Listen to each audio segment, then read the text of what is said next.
فضیلت ہے، یہ نہیں کہا کہ کائنات پہ میرا راج ہے، یہ میری سب سے بڑی فضیلت ہے، یہ نہیں کہا کہ میں قسیم النار والجنہ ہوں، یہ میری سب سے بڑی فضیلت ہے، یہ نہیں کہا کہ میں فاتح خیبر ہوں، یہ نہیں کہا میں جنگ خندق کا فاتح ہوں، یہ نہیں کہا کہ میں نے ساری جنگوں کو فتح کرنے میں کلیدی کردار ادا کیا ہے، یہ نہیں کہا کہ سب سے پہلے کلمہ طیبہ کا ورد ہی میں نے کیا ہے، یہ میری سب سے بڑی فضیلت ہے۔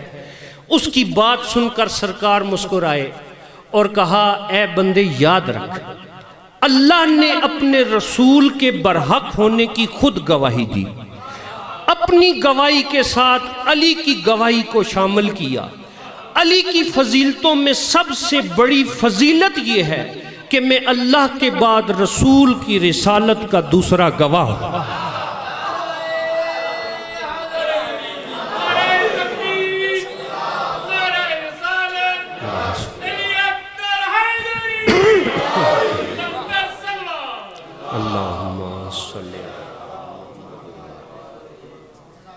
سامعین محترم، مولائی کا ایک فرمان ہے کہ اگر کسی شخص کو جاننا چاہو تو اس کے دوست دیکھو، اس کی سوسائٹی کو دیکھو۔ کبھی رات کے اندھیرے میں بستر پر لیٹ کر یہ ضرور سوچئے گا کہ علی کی سوسائٹی کیا تھی۔ علی کی پہلی سوسائٹی کا نام اللہ تھا، علی کی دوسری سوسائٹی کا نام رسول تھا، علی کی تیسری سوسائٹی کا نام قرآن تھا، علی کی چوتھی سوسائٹی کا نام اہل بیت تھے۔ اس کے علاوہ علی تو کہیں ملے نہیں۔ کوئی شخص ایسا نہیں کہہ سکتا کہ علی فلاں جگہ رہتے تھے، فلاں دوستوں میں رہتے تھے۔ اب اسی وجہ سے جب ہم مولا علی کو دیکھتے ہیں تو یا ہمیں عصمت ملتی ہے، اگر قرآن کے ساتھ بیٹھا دیکھیں تو عالم ملتا ہے، اگر رسول کے ساتھ بیٹھا ہوا دیکھیں تو داماد رسول ملتا ہے، اور کوئی جو اللہ کے ساتھ بیٹھا ہوا دیکھ لے تو پتہ نہیں اسے کیا ہو جاتا ہے۔ بابا سے بلند صلوات صلی اللہ علیہ وسلم۔ سامعین محترم، سرکار کی رسالت کے دو گواہ ہیں، ایک گواہ اللہ ہے اور دوسرا وہ جو کتاب کا علم رکھتا ہے۔ کل یہیں سے اپنی گفتگو آگے چلائیں گے، غیب پر میری گفتگو ہے۔ سامعین محترم، یہ جو کربلا کا واقعہ ہوا، یہ کیوں ہوا؟ سوال یہ ہے۔ دراصل یزید نے ایک جملہ کہا کہ نہ کوئی وحی آئی تھی، نہ کوئی نبوت اتری تھی، یہ بنی ہاشم کے گھرانے کا ایک ڈھونگ تھا، ایک ڈرامہ تھا جو انہوں نے اقتدار حاصل کرنے کے لیے رچایا تھا۔ آپ نے غور فرمایا یزید نے کیا کہا تھا؟ یزید نے دراصل ان دو گواہوں کا انکار کیا تھا۔ کس کس کا؟ ایک اللہ کا، ایک مولا علی کا۔ یہ دو گواہ ہیں سرکار کی رسالت کے، ان کا انکار یزید نے کیا، لیکن جو وارث بعثت رسول تھا ساری دنیا خاموش رہی، لیکن جو وارث بعثت رسول تھا وہ تڑپ اٹھا اور یہ کہہ کے نانا کی قبر پہ آ گیا، نانا یزید کو کس نے سمجھا دیا کہ رسالت کا کوئی وارث نہیں ہوتا؟ تیری شریعت بھی بچے گی، تیرے اللہ کی توحید بھی بچے گی، تیری نمازیں بھی بچیں گی، تیری اذانیں بھی بچیں گی، میرا اکبر بچے یا نہ بچے، میرے اصغر کو تیر لگے یا نہ لگے، تیرے اللہ کی توحید ہر حال بچے گی۔ سامعین محترم، مولا حسین نے یہ جو کربلا کے میدان میں قربانی دی ہے، یہ قربانی کوئی معمولی قربانی نہیں ہے۔ آدم علیہ السلام سے لے کر سرکار امام الانبیاء تک جتنے انبیاء تھے ان سب کی جو کمائی ہے، ان سب کی جو محنت ہے اللہ کو منوانے کے لیے، وہ ساری کی ساری ضائع ہو رہی تھی، کیونکہ سرکار خاتم النبیین ہے، سرکار کے بعد کوئی نبی نہیں۔ لیکن کل میں نے بتایا تھا کہ مولا حسن بادشاہ سرکار کا ایک واقعہ کہ ابن عباس نے کیا کہا کہ سرکار آپ نے مولا کے ترکے میں سے ہمیں کچھ دیا ہی نہیں۔ تو مولا نے وہ سارے تبرکات سامنے منگوائے اور ابن عباس سے کہا یہ امامہ سرکار کا ہے، پہنو۔ ابا پہنائی، جوتے پہنائے، انگوٹھی پہنائی اور کہا ذرا ابن عباس سے کہ چلیں ذرا، تو وہ چل نہ سکے۔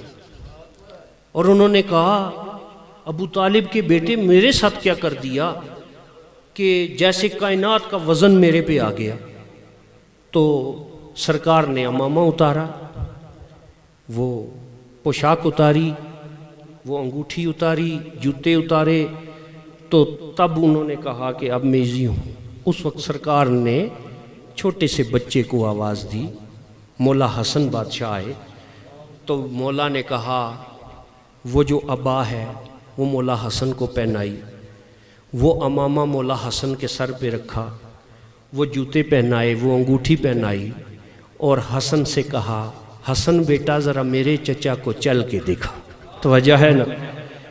تو چل کے دکھایا تو کلیہ یہ بنا، یہ واقعہ میں کل پڑھ چکا، ریوائز اس لیے کیا کہ کلیہ یہ بنا کہ محمد کی جگہ وہ لے سکتا ہے جو مثل محمد ہو۔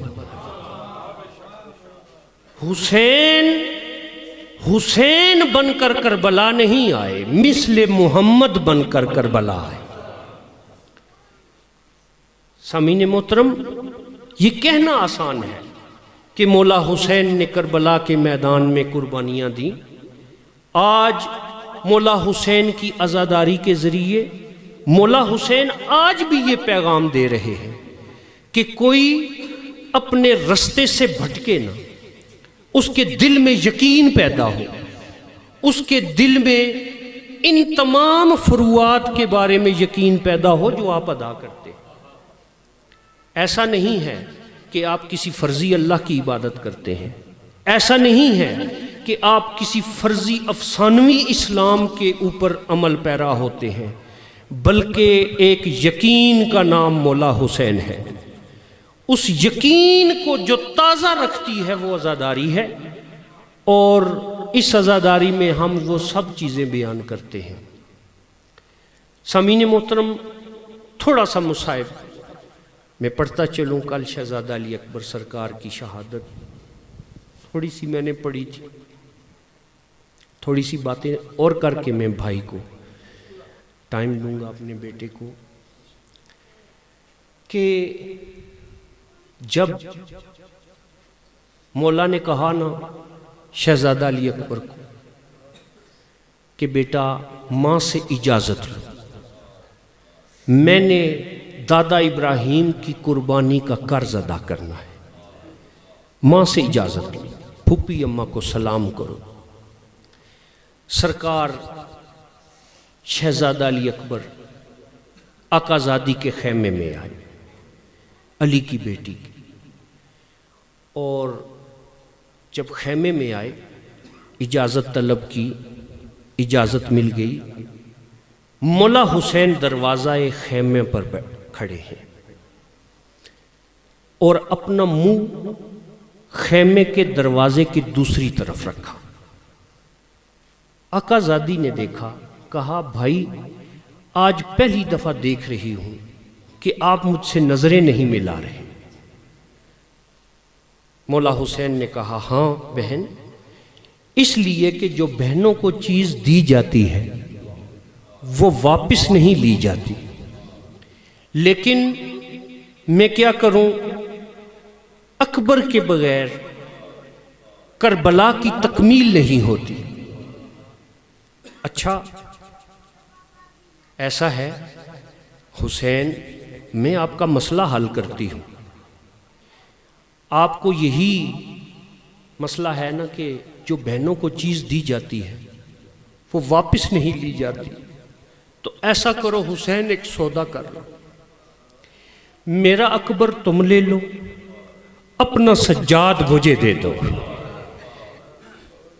یہی وجہ تھی کہ جب شام کے بازاروں میں نانے کی امت نے استقبال کیا نا تو آقا زادی نے اپنی بیبیوں کو حکم دیا، دیکھو کوئی پتھر میرے سجاد کو نہ لگنے پائے، میں نے اکبر دے کر سجاد لیا ہے.